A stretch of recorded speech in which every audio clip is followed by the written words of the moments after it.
theme of corruption then, because Malaysia has struggled with this for a long time. There are many, many independent reports that talk about this being a serious problem for Malaysia.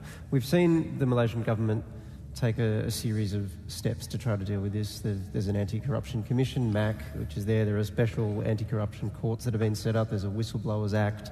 There have been prosecutions for corruption, even of people within senior civil servants and people within the government. So they're doing those things.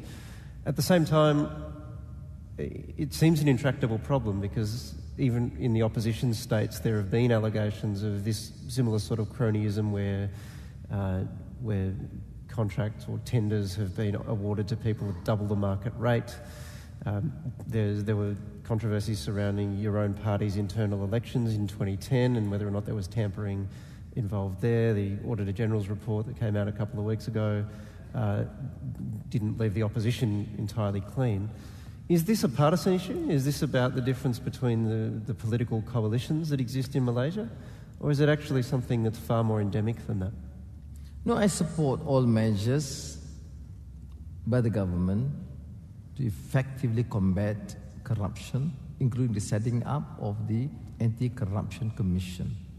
But you can't have Anti-Corruption Commission at the same time award contracts without tender.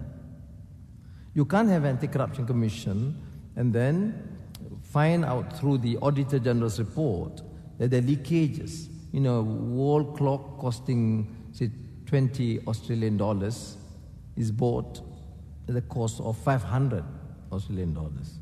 76,000 of pairs of shoes by the Customs Department destroyed because it's the wrong order or misplaced. I mean, things like that went on, and when we compute the losses, it is about 20 billion ringgit a year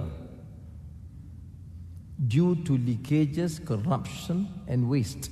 And this is based on the Auditor General's annual report, not the opposition position. Now, if they have addressed specifically the failure of some of our state governments, our position is very clear. Go for them. We have not and never protected any. But I think to do justice to the report, Waleed, they have given accolades to the state governments run by the opposition.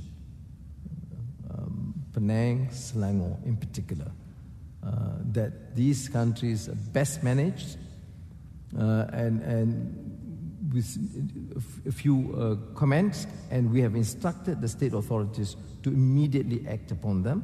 And if it is found to be corrupt, then Anti-Corruption Commission not only reports to be lodged against them, but the Anti-Corruption Commission has been asked to investigate.